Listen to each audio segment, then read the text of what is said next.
World chess champion 2024। आप सबों ने न्यूज सुना होगा कि वर्ल्ड चेस चैंपियन में हमारे भारत के ही जो वर्ल्ड चैंपियन है वो है गुकेश डोमराजू, जो सबसे ज्यादा जवान यंगेस्ट 18 साल के जवान है जिन्होंने ये वर्ल्ड चेस चैंपियन जीता है। और उनको हमारी तरफ से कंग्रेचुलेशन, और हमारी ऐसी भावना है कि वे और आगे बढ़ते चले जाएं। चेस हमें से पता नहीं कितने लोगों को इसका चस्का लगा हुआ है। मुझे लगा हुआ है चस्का, हालांकि मैं उतना अच्छी तरह से तो नहीं खेलता हूं, लेकिन हाँ कभी कभी लोगों के साथ जो खेलते हैं चेस उनके साथ जरूर खेलता हूं। कभी जीतता हूं तो कभी हारता हूं, ये तो उसमें लगा रहता है। लेकिन चेस एक ऐसा गेम है जिसमें आपने देखा होगा, यदि आप चेस के बारे में जानते हैं तो दोनों साइड के लोग जो प्लेयर्स हैं वो चुपचाप बैठे रहते हैं। अब जैसे आप इस चित्र में देख रहे हैं, ये दो प्लेयर हैं, एक चाइनीज और एक इंडियन। चुपचाप खेलते रहेंगे, कोई एक दूसरे से बात नहीं करेगा। बात कौन करता? जो नहीं खेल रहे हैं। अरे यार इसको चलो ना, अरे उसको चलो ना, अरे यार उसने गलत मूव कर दिया, बता बोला हाँ ये अच्छा मूव है। मतलब जो लोग नहीं खेल रहे हैं वो ज्यादा एक्साइटेड होते हैं, लेकिन जो खेल रहे हैं वो चुपचाप खेलते रहते हैं बड़े सोच विचार के साथ कि अगला मूव कौन सा होना चाहिए। और चेस में एक चीज ये होती है कि आपका गोल ये है कि आप राजा को, किंग को पकड़ें, किसी भी प्रकार से किंग को आप चारों तरफ से घेर लें।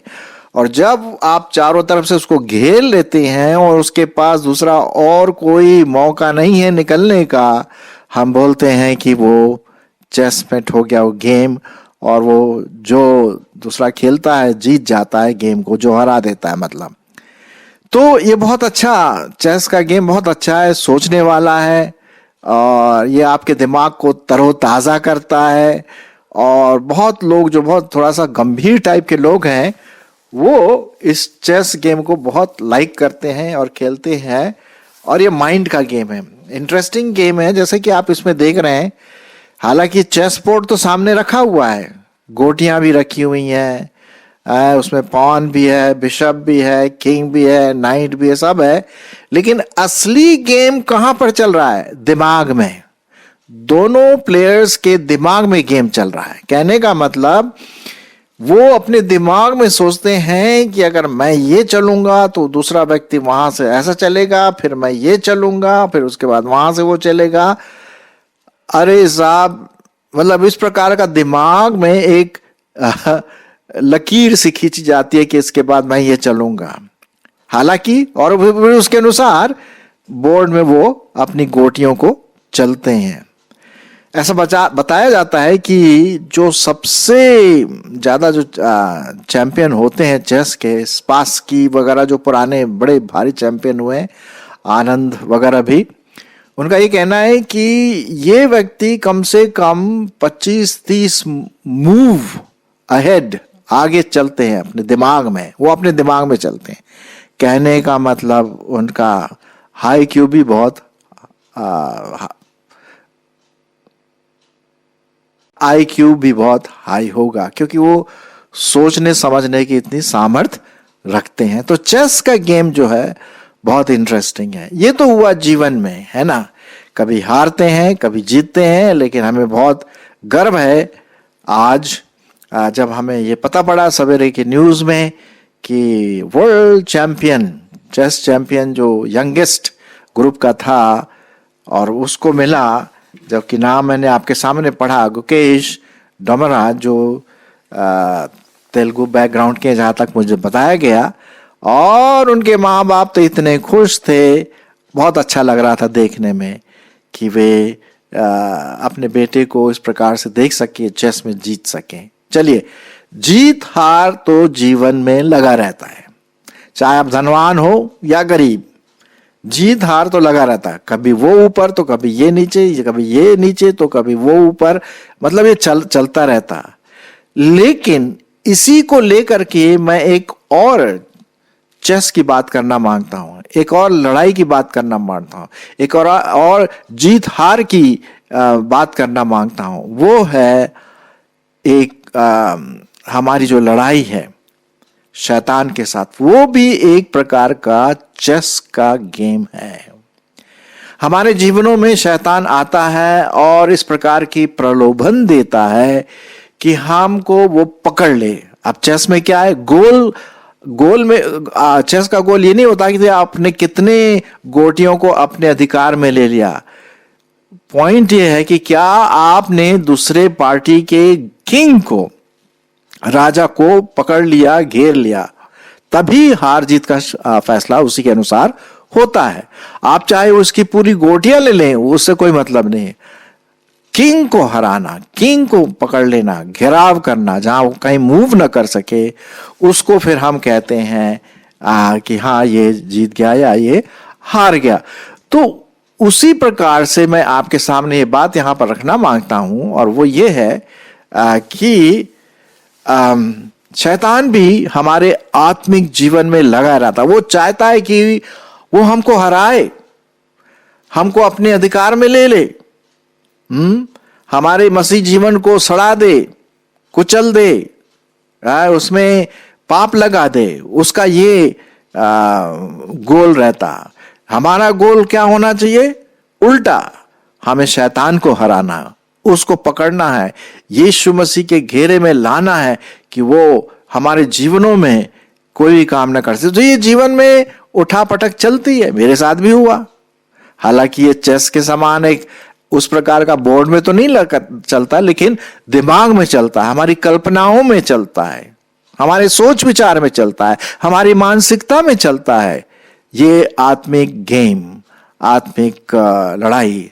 और उसी से संबंधित मैं कुछ पदों को पहले आपके लिए पढ़ूंगा कि किस प्रकार से शैतान हमें इन चीजों में फंसाने की कोशिश करता है। चलिए मैं कुछ पदों को आपके लिए पढ़ देता हूं। दूसरा कुरिन्थियों उसका 2 अध्याय, दूसरा कुरिन्थियों और उसका 2 अध्याय, और उसका मैं पढ़ूंगा 11वां पद। दूसरा कुरिन्थियों उसका 2 अध्याय और 11वां पद मैं 10 से पढ़ता हूं।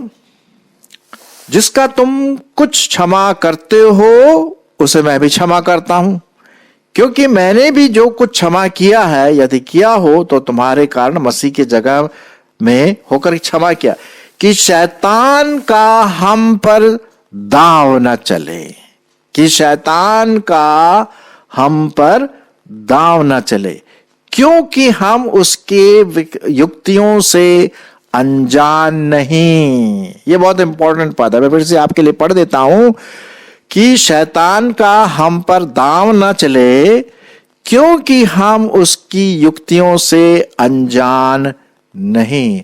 अब देखिए, ये दोनों जो चेस खेलते हैं, प्लेयर्स होते हैं चेस खेलने के, वो एक दूसरे के दिमाग को पढ़ने की कोशिश करते हैं।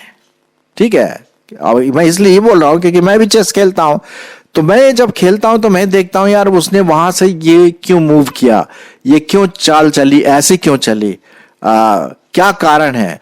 तो उसकी युक्तियों को समझने की कोशिश करता हूं, और उसके बाद फिर हम चाल चलते हैं उसके अनुसार। और यहीं पर भी जैसे कि आप दोनों देख रहे हैं, खेल रहे हैं, ये दोनों की अपनी अपनी युक्तियां हैं, अपनी अपनी स्ट्रैटेजी है कि कैसे दूसरे को मैं मात करूं। शैतान भी हमारे जीवनों में ऐसे मात करने की चाल चलता है, और हमें उसकी युक्तियों को जानना है।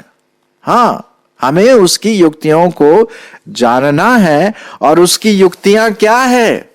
अरे साहब, उसकी युक्तियां में हम देखते हैं 2 यूहन्ना, उसकी युक्तियां यही है, 2 यूहन्ना और उसका 1 यूहन्ना उसका 2 अध्याय और 15वां पद। ये शैतान की चालाकियां हैं, ये शैतान हमारे को मात देना मांगता है, हमारे आत्मिक जीवन को गिराना मांगता है और हमारे जीवनों को टोटली नष्ट करना मांगता है। देखिए क्या उसकी चाल है, देखिए, तुम ना तो संसार से और न संसार की वस्तुओं से प्रेम रखो। यदि कोई संसार से प्रेम रखता है तो उसमें पिता का प्रेम नहीं है, क्योंकि जो कुछ संसार में है अर्थात शरीर की अभिलाषा, आंखों की अभिलाषा और जीविका का घमंड, वो पिता की ओर से नहीं परंतु संसार की ही ओर से है।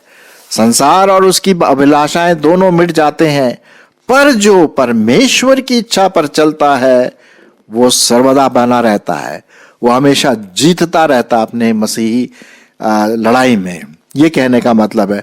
तो शैतान का जो अड़ंगा डालने की बात है, हमारे आंखों की अभिलाषा, शरीर की अभिलाषा, हमारा घमंड, ये लाने की कोशिश करता है। उसके दिमाग में ये है कि वो हमको इस प्रकार से लाए ताकि वो हमको पकड़ ले, दबोच ले। चलिए, तो उसकी युक्तियों को जानने के लिए बहुत जरूरी कि हम परमेश्वर के वचन का अच्छा अध्ययन करें। और इसीलिए ये जो लड़ाई है, इफिसियों की पत्री में लिखा हुआ है कि ऐसी लड़ाई के लिए हम बिल्कुल पूरी रीति से सजग रहें, सचेत रहें, जागते रहें और परमेश्वर के हाथ में अपने आप को सौंप दें। इफिसियों की पत्री और उसका 6 अध्याय, इफिसियों की पत्री और उसका 6 अध्याय 10 से 18 पद, सुनिए क्या लिखा हुआ। इसलिए प्रभु में और उसकी शक्ति के प्रभाव में बलवंत बनो, परमेश्वर के सारे हथियार बांध लो कि तुम शैतान की युक्तियों के सामने खड़े रह सको, क्योंकि हमारा यह मलयुद्ध लहू और मांस से नहीं परंतु प्रधानों से और अधिकारियों से और इस संसार के अंधकार के शासकों से और उस दुष्टता की आत्मिक सेनाओं से है जो आकाश में है। इसलिए परमेश्वर के सारे हथियार बांध लो कि तुम बुरे दिन में सामना कर सको और सब कुछ पूरा करके स्थिर रह सको। इसलिए सत्य से अपनी कमर कसकर और धार्मिकता की झिलम पहनकर और पांव में मेल के सुसमाचार की तैयारी के जूते पहनकर और उन सब के साथ विश्वास की ढाल लेकर स्थिर रहो, जिससे तुम उस दुष्ट के सब जलते हुए तीरों को बुझा सको और उद्धार का टोप और आत्मा की तलवार जो परमेश्वर का वचन है ले लो और हर समय और हर प्रकार से आत्मा में प्रार्थना करना और विनती करते रहो और जागते रहो, सब पवित्रों के लिए लगातार विनती किया करो। ये है। तो इस प्रकार की स्ट्रैटेजी से, इस प्रकार के चाल से हम शैतान की युक्तियों को और उसके जो गलत विचारधारा मसीहों के प्रति है उसको निकाल सकेंगे, उसको हरा सकेंगे। हम शैतान को अपने जिंदगी में कभी भी आने नहीं देंगे। ये तो बहुत जरूरी है ना। सो मेरे प्रियो, ये जो गेम हमारा आत्मिक एक प्रकार की ये गेम नहीं है, आत्मिक लड़ाई है। मैंने तो गेम एक प्रकार से चेस का गेम इसलिए बताया कि क्योंकि वो वहां पर उस गेम में भी ऐसा ही होता है कि दोनों खेलते हैं और चुपचाप से एक दूसरे की युक्तियों को जानने की कोशिश करके एक दूसरे को हराने की कोशिश करते हैं। चलिए और पदों को मैं आपके सामने पढ़ना मांगता हूं। 2 कुरिन्थियों उसका 10 अध्याय 4 पद। 2 कुरिन्थियों उसका 10 अध्याय और 4 पद। यहां पर इस प्रकार से लिखा, क्योंकि हमारी ये जो लड़ाई है ना, लड़ाई के हथियार शारीरिक नहीं है पर गढ़ों को ढा देने के लिए परमेश्वर के द्वारा सामर्थी हैं। हम कल्पनाओं को और हर एक ऊंची बात को जो परमेश्वर के पहचान के विरोध में उठती है खंडन करते हैं और हर एक भावना को कैद करके मसीह का आज्ञाकारी बनाते रहते हैं। कितना बढ़िया लिखा हुआ है। इसी प्रकार से हमें आत्मिक लड़ाई करना है। इसी प्रकार से हम शैतान पर विजय प्राप्त कर सकते हैं, परमेश्वर के वचन पर ध्यान करते हुए और पवित्र आत्मा की कल्पनाओं से भरे रह करके शैतान की युक्तियों को निकाल सकते हैं। उद्धार का टोप, वचन की तलवार, मेल मिलाप के सुसमाचार के जूते और सत्य का बेल्ट पहन करके, ये है हमारे हथियार, है ना। शारीरिक हथियार नहीं है, आत्मिक हथियार है। उसी प्रकार से हम शैतान की युक्तियों को मिटा सकते हैं। चलिए मैं और आगे पढ़ूंगा।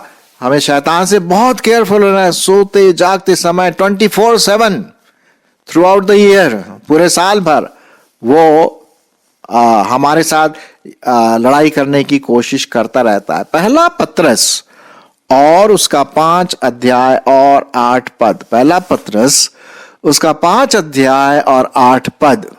सचेत हो और जागते रहो, क्योंकि तुम्हारा विरोधी शैतान गरजने वाले सिंह के समान इस खोज में लगा रहता है कि किसको फाड़ खाऊं। विश्वास में दृढ़ होकर और यह जानकर उसका सामना करो कि तुम्हारे भाई जो संसार में है ऐसे ही दुख भुगत रहे हैं। तो हमें होशियार रहना है। जब भी कोई विचार आता है, गलत विचार हमारे दिमाग में आता है, अगर हमने उसको अपनी दिमाग में जगह दे दिया ना, तो फिर वो जीत गया। लेकिन अगर हम आत्मा में होकर के प्रार्थना करें, प्रभु इस विचार को मेरे दिमाग से निकाल दे यीशु मसीह के नाम में, तब शैतान हार जाएगा। मैं एक एग्जाम्पल आपको दे रहा हूं। या कोई टीवी सीरियल देख रहे हैं, पोर्नोग्राफी, नंगे चित्र, कभी कभी हम मूवीज देखते हैं, ये क्या है? ये शैतान की चालें हैं। आजकल मोबाइल और इस प्रकार की चीजें इतनी आ गई है कि मीडिया हमें अट्रैक्ट करता है। शैतान हमको अपने वश में लेना मांगता है, हमको हराना मांगता है। नहीं, हमें हराना नहीं है। तो इसलिए मैं यहां पर यह बात बता रहा हूं मेरे प्रियो, कि हम शैतान को कभी भी ऐसा मौका ना दे। हमारी कल्पनाएं, विशेष करके जब हम अकेले होते हैं, रात को सोते हैं और नींद नहीं आती है, तरह तरह की कल्पनाएं आ सकती हैं। मेरे साथ आई, हो सकता है आपके साथ भी हो। तो हम शैतान को बिल्कुल भी मौका ना दें, उसको हराएं। हम उसकी युक्तियों को जाने, परमेश्वर का वचन जाने। 2 कुरिन्थियों उसका 11 अध्याय और 3 पद।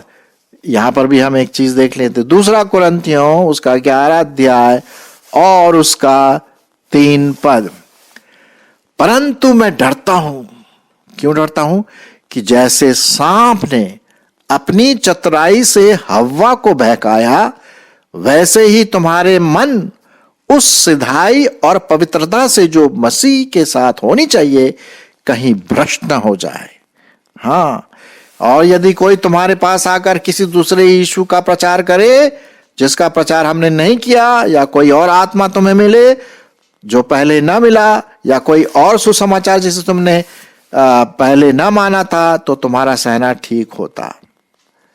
मेरे प्रियो, यहां पर हम देखते हैं परमेश्वर के वचन के आधार पर कि हमें उस सांप से, उस आत्मिक शैतान से जिसने हवा आदम को बहकाया, वो आज भी है और हमारे फुसफुसाहट के साथ हमारे जीवनों में, हमारे मन में, हमारी मानसिकता में, हमारे ब्रेन में, हमारे हर चीज में वो आ सकता है। और फिर कुछ ऐसी चीजें करने के लिए बोलेगा कि हाँ, इसमें तुम्हें खूब पैसा मिलेगा, अरे तुम्हारी आंखों को बड़ा प्लेजर देगा, सुख देगा, अरे इसको करके तो देखो, अरे देखो तुम्हारा औहदा कितना ऊंचा हो जाता। हाँ, अरे घमंड कोई नहीं, तुम अपने आप को दिखाओ ना दूसरों के सामने कैसे हो, तुम भी दूसरों को बताओ कि कैसे हो, तो लोग दूसरे तुम्हें जान ले कि तुम कौन हो। ये क्या है?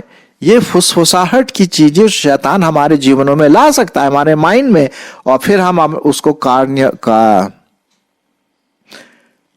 उसको प्रैक्टिकल रूप दें और फिर शैतान के फंदे में फंस जाए।